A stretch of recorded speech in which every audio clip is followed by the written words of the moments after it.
ಇದೀಗ ಸುಂದರ್ರಾಜ್ ಅವರು ಹಿರಿಯ ನಟರು ನಮ್ಮ ಜೊತೆ ದೂರವಾಣಿ ಸಂಪರ್ಕದಲ್ಲಿದ್ದಾರೆ. ಸರ್ ನಮಸ್ತೆ. ಸರ್ ನಮಸ್ಕಾರಮ್ಮ. ಸ್ಯಾಂಡಲ್ವುಡ್ನಲ್ಲಿ ಹಿರಿಯ ಕೊಂಡಿಗಳೆಲ್ಲ ಒಂದೊಂದೇ ಕಳಿಸ್ತಾ ಇರೋದು ಅಥವಾ ನಮ್ಮನ್ನು ಬಿಟ್ಟು ಹೋಗ್ತಾ ಇರೋದು ನೋಡಿದ್ರೆ ಬಹಳ ದುಃಖ ಅನ್ಸುತ್ತೆ ಸರ್. ಅದು ವಯಸ್ಸಿಗೆ ಸಂಬಂಧಪಟ್ಟ ಹಾಗೆ ಎಲ್ರಿಗೂ ಇವಾಗ ನನ್ಗಿನ ಹಿರಿಯ ಅವನು. ಯಾಕೆಂತಂದ್ರೆ ಒಂದು ಕಾಲದಲ್ಲಿ ನಾವು ಹಾಸ್ಯಕ್ಕೆ ಹೆಸರುವಾಸಿಯಾಗಿದ್ದವರು ನರಸಿಂಹರಾಜು, ಬಾಲಕೃಷ್ಣ, ಆ ಒಂದು ಜೋಡಿ ಇತ್ತು ರಾಜ್ಕುಮಾರ್ ಕಾಲದಲ್ಲಿ. ಅದಾದ್ಮೇಲೆ ದ್ವಾರಕೀಶ್ ಬಂದ್ರು, NS ರಾವ್ ಬಂದ್ರು. ಆಮೇಲೆ ಅದಾದ್ಮೇಲೆ ಈ ಬ್ಯಾಂಕ್ ಜನಾರ್ದನ್ ಒಂದು ತನ್ನದೇ ಆದಂತ ಒಂದು ಛಾಪನ ಮೂಡಿಸೋದ್ರು ಚಿತ್ರರಂಗದಲ್ಲಿ. ಯಾಕೆಂದ್ರೆ ಅವರು ಮತ್ತೆ ಸಾಯಿ ಪ್ರಕಾಶ್ ಅವರ ಅನೇಕ ಚಿತ್ರಗಳಲ್ಲಿ ಅವ್ರು ಮಾಡ್ತಾ ಇದ್ರು. ಆ ಮೂಲಕ ಅವರು ಶಶಿ ಕುಮಾರ್, ಆಮೇಲೆ ನಮ್ಮ ಜಗ್ಗೇಶ್, ಆಮೇಲೆ ರವಿಚಂದ್ರನ್ ಪಿಕ್ಚರ್ಗಳಲ್ಲಿ ಸಾಕಷ್ಟು ಕಾಣಿಸ್ಕೊಂಡಿದ್ದಾರೆ. ಮುಖ್ಯವಾಗಿ ಹೇಳ್ಬೇಕು ಅಂತಂದ್ರೆ ಅವರು ನಮ್ಮ ಕಲಾವಿದರ ಸಂಘದಲ್ಲಿ ಎಕ್ಸಿಕ್ಯೂಟಿವ್ ಕಮಿಟಿಲಿ ಆಯ್ಕೆಯಾಗಿ ಬಂದು ಕಲಾವಿದರ ಒಂದು ಏಳಿಗೆಗೆ ಸಾಕಷ್ಟು ದುಡಿದಿದ್ದಾರೆ.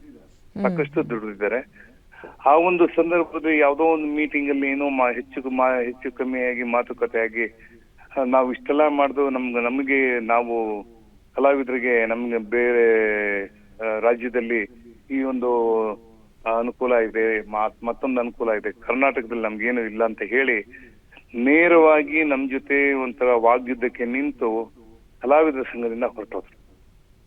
ಆ ನಂತರ ಅವರು ತಮ್ಮದೇ ಆದಂತ ಒಕ್ಕೂಟದಲ್ಲಿ ಪೋಷಕ ಕಲಾವಿದರ ಸಂಘ ಅಂತ ಮಾಡ್ಕೊಂಡು ಅವರು ಮತ್ತೆ ಡಿಂಗ್ರಿ ನಾಗರಾಜು ಸಾಕಷ್ಟು ಒಳ್ಳೆಯ ಕೆಲಸ ಮಾಡಿದ್ದಾರೆ.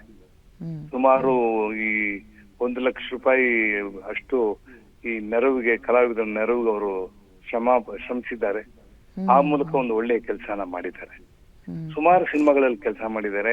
ಅದರಲ್ಲಿ ಈ ಸಿನಿಮಾ ಆ ಸಿನಿಮಾ ಅಂತ ಯಾವ್ದು ಹೇಳೋ ಅವಶ್ಯಕತೆ ಇಲ್ಲ. ಮುಖ್ಯವಾಗಿ ಏನಪ್ಪಾ ಅಂದ್ರೆ, ನೀವು ಹೇಳಿದ್ರೆ ಹಿರಿಯ ಕಲಾವಿದರೆಲ್ಲ ಅನಾರೋಗ್ಯದಿಂದ ಬಳಲ್ಕೊಂಡು ಒಬ್ಬೊಬ್ಬರೇ ಅಗಲ್ತಾ ಇದಾರಂತೆ. ನಾನು ಈ ಸಂದರ್ಭದಲ್ಲಿ ಕಲಾವಿದರ ಸಂಘ ಸ್ವಲ್ಪ ನಿಂತ್ಕೊಂಡು ಕೆಲಸ ಮಾಡ್ಬೇಕಾಗಿತ್ತು. ಅದು ಯಾವಾಗ ಅದು ಒಂದು ಸುಮಾರು ಒಂದು 15 ವರ್ಷದಿಂದ ಏನು ಮಾಡಕ್ಕಾಗದೇ ಇರೋ ಪರಿಸ್ಥಿತಿನಲ್ಲಿ ಕಲಾವಿದರ ಸಂಘ ನಿಂತು ಬಿಟ್ಟಿದೆ. ಈ ಒಂದು ಸಂದರ್ಭದಲ್ಲಿ ಈ ತರದ ಸಂದರ್ಭದಲ್ಲಿ ನಾನು ಕಾರ್ಯದರ್ಶಿ ಆಗಿದ್ದ ಸಂದರ್ಭದಲ್ಲಿ ತಕ್ಷಣ ಹೊರಟು ಬಿಡ್ತಾ ಇದ್ವಿ. ನಿಂತು ಅಲ್ಲಿ ಏನ್ ಕೆಲಸ ಆಗ್ಬೇಕು ಅದೆಲ್ಲ ಮಾಡ್ತಾ ಇದ್ವಿ. ಈಗ ಪೋಷಕ ಕಲಾವಿದರು ಅವರೇ ಬಂದು ನಿಂತು ಮಾಡ್ತಾರೆ ಅಂತ ಅನ್ಕೊಂಡಿದೀನಿ. ದೊಡ್ಡಣ್ಣ ಇದ್ದಾರೆ, ರಾಜನ್ ವೆಂಕಟೇಶ್ ಇದ್ದಾರೆ. ಅವ್ರು ಈಗಾಗ್ಲೇ ಇಂತ ಒಬ್ಬ ಕಲಾವಿದನ್ನ ಸಾವು ನೋಡಿದ ತಕ್ಷಣ ಹೋಗಿ ಅವ್ರ ಮನೆಗೆ ಸಾಂತ್ವನಗಳನ್ನ ಹೇಳುವಂತ ಕೆಲಸ ಮಾಡ್ಬೇಕು. ನಾನು ಕೂಡ ಹೋಗ್ತೀನಿ, ಮಾತಾಡಿಸ್ತೀನಿ ಅವ್ರ ಮನೆಯವ್ರನ್ನ. ಅವರ ಒಂದು ಕೊಡುಗೆ ಕನ್ನಡ ಚಿತ್ರರಂಗಕ್ಕೆ ಅಪಾರ. ಮತ್ತೊಬ್ಬ ಬ್ಯಾಂಕ್ ಜನಾರ್ದನ್ ಬರೋದಕ್ಕೆ ಸಾಧ್ಯ ಇಲ್ಲ. ಅವರ ಒಂದು ಹಾಸ್ಯ ಪ್ರಜ್ಞೆ ಇತ್ತಲ್ಲ, ಅದೊಂದು ಬಹಳ ವಿಶಿಷ್ಟವಾಗಿತ್ತು, ವಿನೂತನವಾಗಿತ್ತು. ಅವ್ರು ಯಾವತ್ತೂ ಕೂಡ ತನ್ನ ತಲೆನ ಕವರ್ ಮಾಡ್ಕೋತಿಲ್ಲ. ಅವ್ರು ಬಾಲ್ಡ್ ಹೆಡ್ ಆಗಿದ್ರು, ಅದಕ್ಕೆ ಅವ್ರು ಬಾಂಡ್ಲಿ ಅಂತಾನೆ ಹೇಳ್ಕೊಂಡು ತಮಾಷೆ ಮಾಡ್ತಾ ಇದ್ರು. ಸಭೆಗಳಲ್ಲೂ ಕೂಡ ಅದೇ ತರ ಮಾತಾಡೋರು, ಸಿನಿಮಾದಲ್ಲೂ ಅದೇ ತರ ಮಾತಾಡೋರು. ಆದ್ರೆ ಅವರು ಸುಮಾರು ವರ್ಷಗಳಿಂದ ಅವರ ಒಂದು ಹಾರ್ಟ್ ಪ್ರಾಬ್ಲಮ್ ಅಲ್ಲಿ ಅವರು ಇದ್ದು ಅವ್ರಿಗೆ ಅವಾಗವಾಗ ಕೆಲಸ ಮಾಡಕ್ಕೆ ಆಗ್ತಾ ಇರ್ಲಿಲ್ಲ. ಸುಮಾರು ನನ್ನ ಪ್ರಕಾರ ಒಂದು 10-15 ವರ್ಷದಿಂದಾನೇ ಚಿತ್ರರಂಗದಿಂದ ದೂರ ಆಗ್ಬಿಟ್ಟಿದ್ರು. ಆದ್ರೂ ಹೆಂಗೋ ಕಷ್ಟಪಟ್ಟು ಜೀವನ ಹಿಡ್ಕೊಂಡಿದ್ರು. ಇವತ್ತು ಸರಿಸುಮಾರು 2-2.5 ಅವರು ತೀರ್ಕೊಂಡ್ರು ಅಂತ ಹೇಳಿದ್ರು. ಬಹಳ ನೋವಾಗತ್ತೆ. ಈ ಒಂದು ಸಂದರ್ಭದಲ್ಲಿ ಅವರ ಕುಟುಂಬಕ್ಕೆ ದೇವರು ಈ ನೋವನ್ನು ಭರಿಸುವಂತ ಶಕ್ತಿ ಕೊಡ್ಲಿ. ಹಾಗೆ ಜನಾರ್ದನ್ ಆತ್ಮಕ್ಕೆ ಸದ್ಗತಿ ಸಿಗ್ಲಿದೆ. ನಿಮ್ಮಿಬ್ಬರದ್ದು ಯಾವ್ದಾದ್ರು ಒಂದು ನನ್ಗಿದನ್ನ ಮರೆಯಕ್ಕಾಗಲ್ಲ, ಬ್ಯಾಂಕ್ ಜನಾರ್ದನ್ ಅವ್ರನ್ನ ನೆನೆಸ್ಕೊಳ್ಳ ತಕ್ಷಣ ಇದೊಂದು ಸುದ್ದಿ ನಂಗೆ ನೆನಪಾಗುತ್ತೆ ಅನ್ನೋದೇನಾದ್ರು ಸಿಚುವೇಶನ್ ನೆನಪಿಸ್ಕೋಬೋದಾ ಸರ್? ಬೇಕಾದಷ್ಟೇ ನಮ್ಮ 1-2 ಅಂತಿಲ್ಲ.